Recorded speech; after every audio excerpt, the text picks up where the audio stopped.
Let's have a talk about something that's difficult to explain, difficult to describe: momentum. Momentum is one of those things in life that it's hard to quantify. How do you create it? What is it?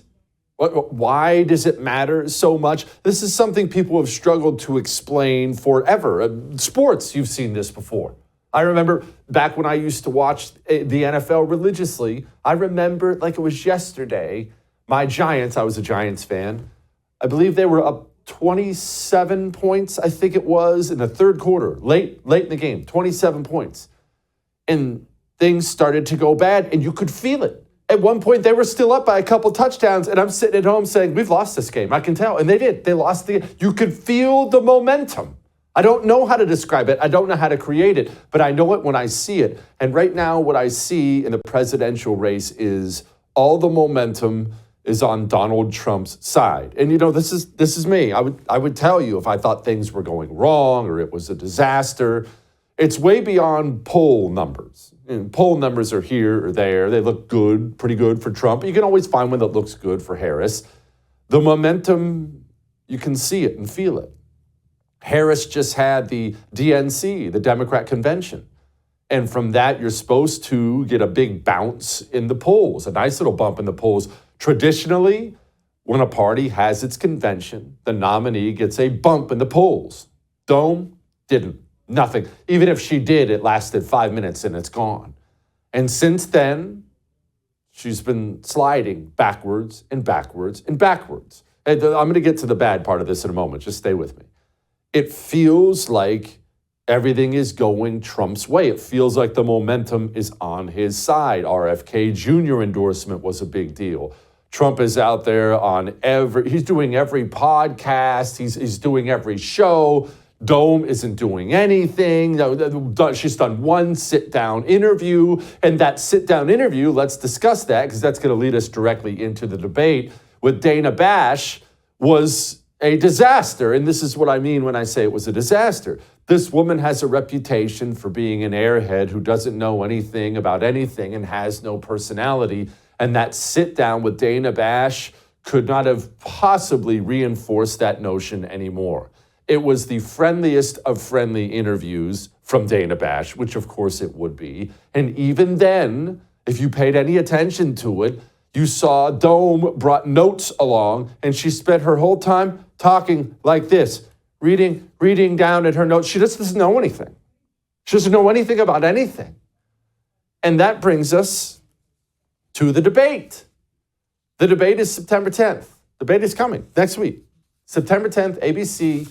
Dome will have to stand on stage and she will have to debate Donald Trump. Now, Trump has had great debates. His last debate with Joe Biden was great.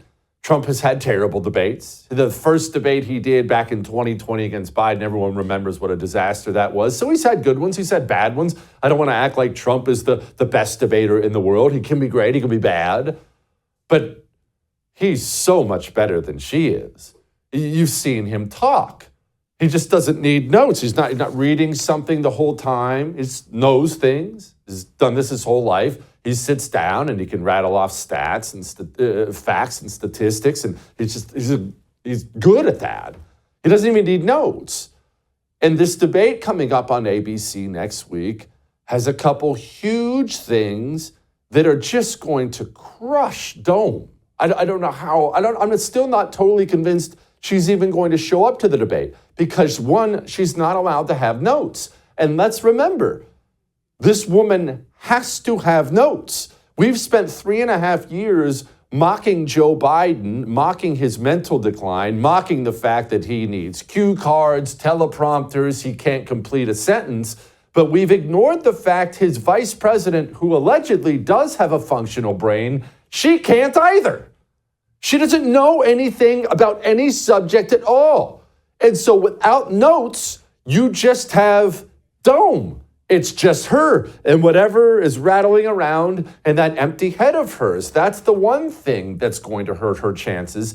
And the second thing, and this is a huge problem for the Harris campaign, is the mics being muted.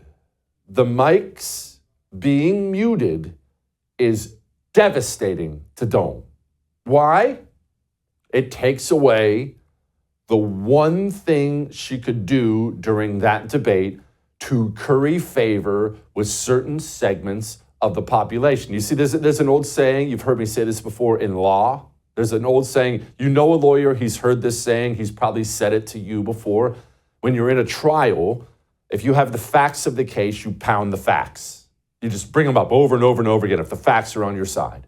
If you have the truth on your side, you pound the truth over and over and over again. Maybe you don't have video footage, but the truth is on your side, so that's what you pound. If you don't have any of those things, you pound the table. What's that a lesson in? Well, you have to play to whatever your strength happens to be.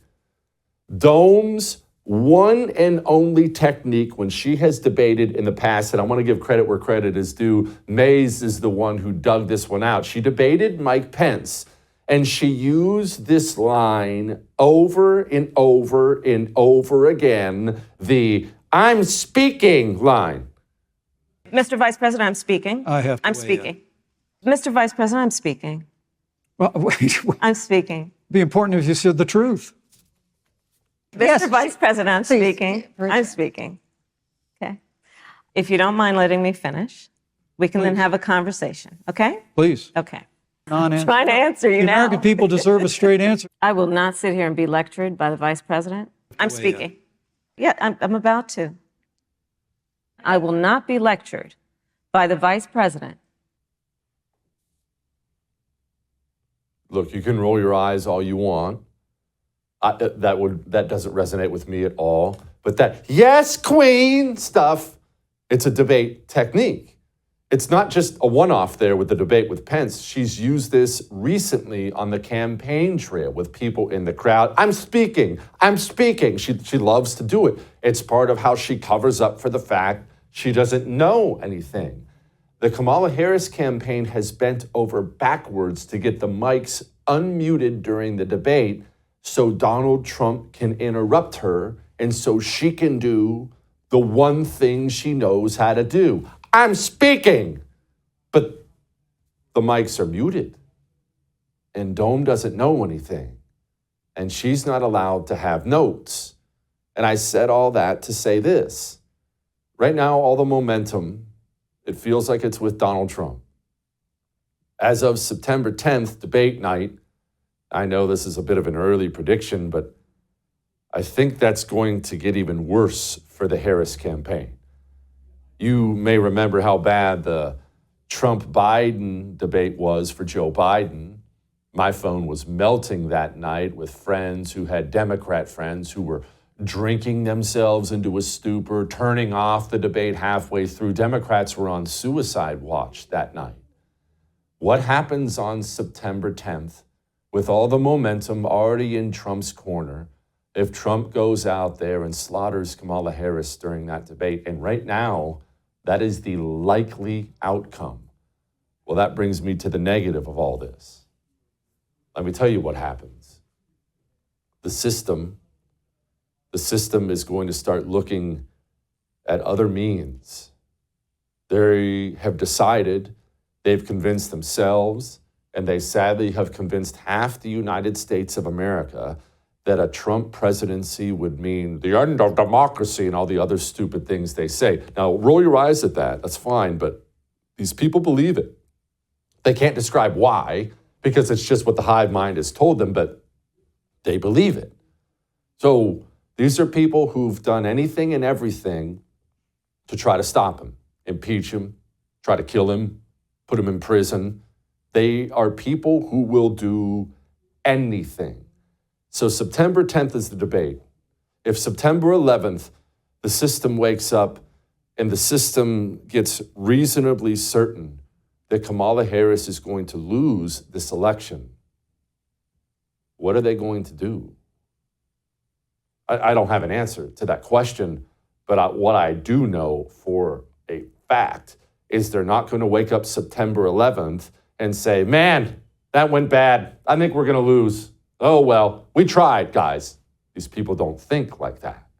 Remember when Steve Krakauer came on, mentioned something he thinks they might do? Joe Biden isn't doing much of anything. And there is another lever that they can pull, and that is push him out of the White House entirely. And I think that that's absolutely a spot that they could go. If you make Kamala Harris the president and have her in there, you can give Joe Biden a little 2-week celebration of his life, just like we saw at the DNC. You can put Kamala Harris in that role, let her be President Harris, maybe manufacture a little mini crisis for her to show how presidential and strong she is. I think that that could help boost her even a little bit, even among a very small faction of the population, which is really all it might take to win this election. So President Harris in October, I would not rule that out. Do they run Joe Biden out the door? Is there, God forbid, another attempt, maybe this time successful, on Donald Trump's life? Does he get sentenced to jail on September 18th when his New York sentencing comes down? What is the system going to do? I don't know. But I know they're going to do something. And if the momentum continues this way, and I'm happy about that, right? I'm happy the momentum is not going in the Harris camp's favor. I'm happy. I'm sure you're happy. I'm happy. That's a good thing. But these are violent, vile, demonic people who've convinced themselves that stopping Donald Trump is everything, the only thing that matters. Look, Dome is so desperate, they dragged poor Joe Biden off the beach and had him out there slurring his words at campaign events. Eric Dean of the Iron Workers, Tim Driscoll of Bricklayers, April Bell of the SEIU, Lee Saunders of ASME, and a great friend. Where are you, Lee? And Jimmy Williams of the Painters Allied Trades and his dad. His dad is a really good man. Mike Coleman, a sheet metal worker. We also got... That was uncomfortable. And if Trump does win, if he makes it to election day, he does win, do they certify the election? You know, there are already articles out there today about the Biden administration beginning to push the Russian collusion narrative yet again. And it almost seems as if the system is getting ready for that narrative again. You know, Brian Stelter famously flamed out at CNN because he's a talentless idiot. CNN just announced they're rehiring this guy for some reason.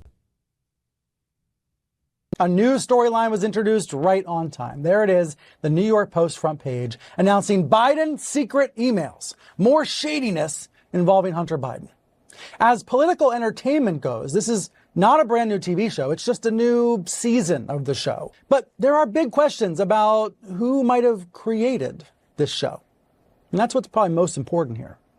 CNN reported on Friday that U.S. authorities are seeing if those emails we just talked about are connected to an ongoing Russian disinformation effort. What's the system doing?